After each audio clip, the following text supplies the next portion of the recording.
Hello everyone, this is Simon Alistair Capital.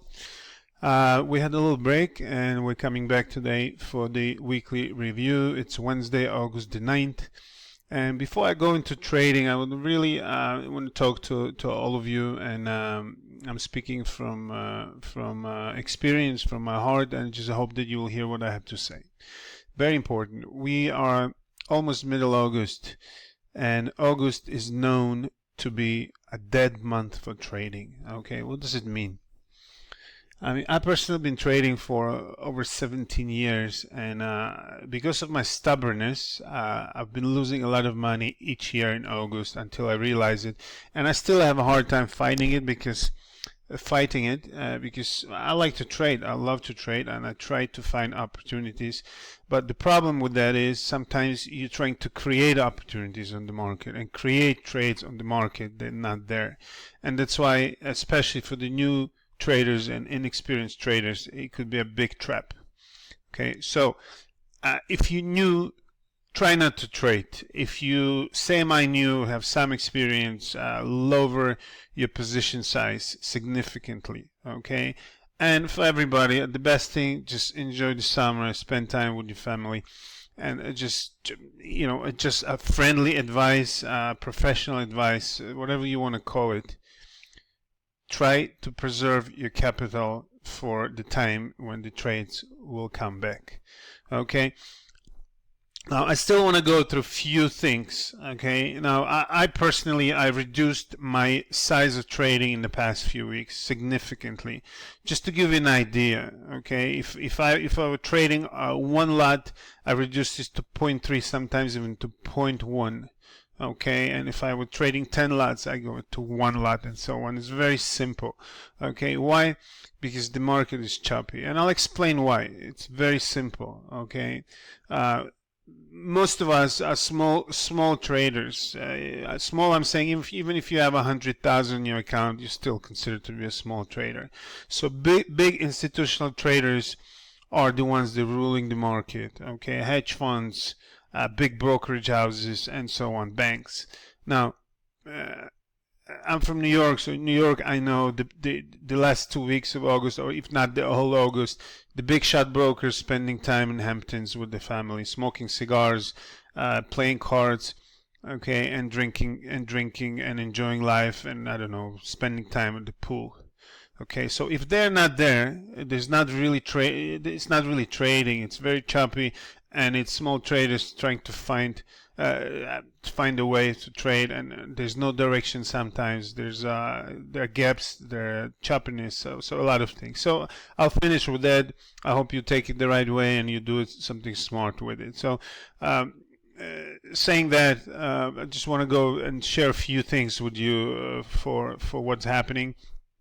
And by the way, I want to start with a very, very interesting thing. 2 weeks ago, when that was 3 weeks ago, we missed 2 sessions. So I said as a bonus that the USD Mexican was a great trade, and right here, beautiful trade. Okay, this is the 4th week we're going up. So great trade, great opportunity. Just to point it out, that sometimes I will see those opportunities and point them out to you. Okay, so this week I will go through the events and just support it with the instrument that could be involved.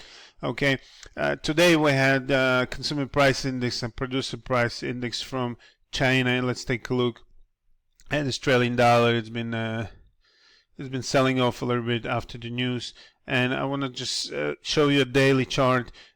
We've been very robustically going up on this, and today, take a look. We try to reach deferred resistance of Fibonacci. I just pointed it out with the red lines.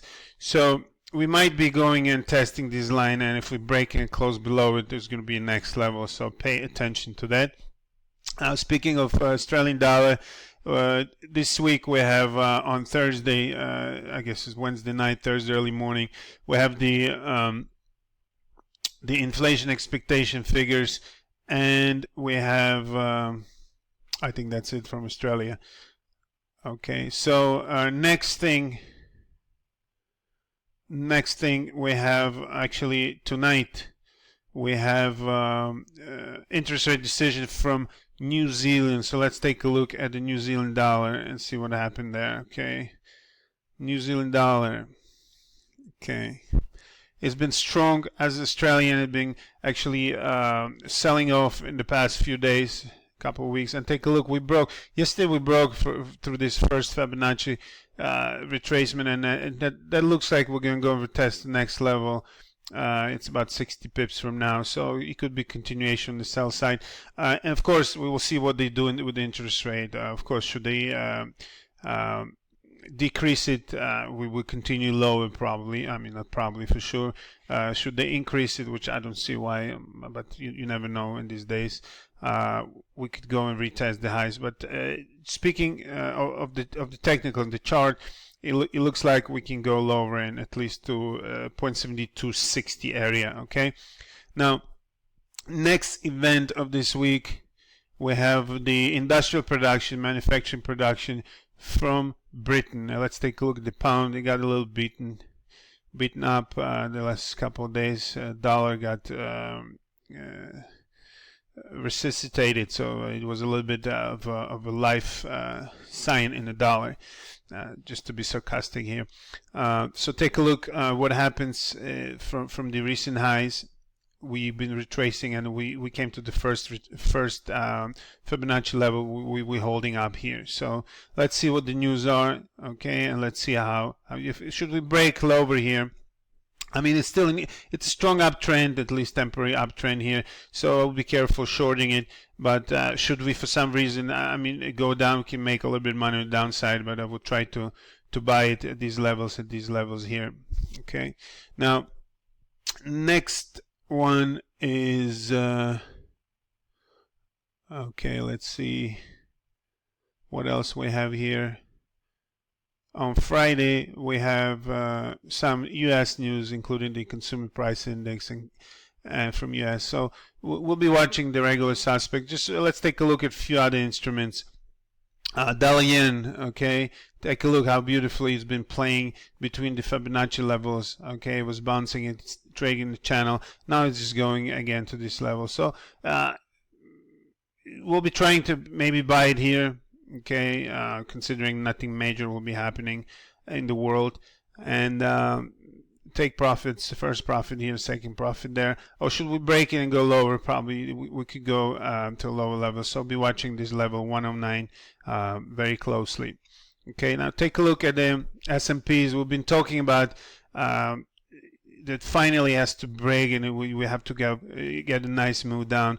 Now, as I've been speaking about it earlier, or anything for that matter, before the reversal of the move, we should always see a spike up, okay, a new high, and then we're going. That's exactly what happened yesterday. I shorted here on the breakout, and I was sitting out the money a little bit. Now I'm a little bit of a happy camper, and I'm gonna keep the position to at least these levels here, close partial, and then close the rest of the position around these levels. Okay, let's see what happens there. Now gold is trading similar to dollar yen for some reason. Okay, we know what the reason is. Basically, when the money comes out of the dollar, it goes either to yen or gold, and that historically has been a known fact for security purposes. Some people, or a lot of people, think that keeping money in gold is safe and keeping money in yen is safe. Okay, so that's a similar chart to dollar yen. So gold, take a look after coming to it back in June. We came close to 1300, then went down to around 1214, 1210, and then we're going back again. So now we're trading between these two levels. We'll be watching gold, and exactly we'll be watching what's happening in dollar yen as well, so they go parallel in a way. So saying that, just I want to go back to the first part of our conversation, and just be careful. If you think about trading or not, probably don't trade. Okay, you'll be happier and get some energy come back September. If you do want to trade, like myself, be very careful with opportunities and cut your position size significantly. Okay, do not create things that not there. Okay, do not give birth to trades or setups. Just watch. If there is one, try it. Try it with a small position. Do not convince yourself that you can change the market or you can change the direction or you know what you're doing, because this is the toughest month of the year to trade. Okay, it's been a pleasure. Have a wonderful rest of the week, and we'll meet next week. All the best.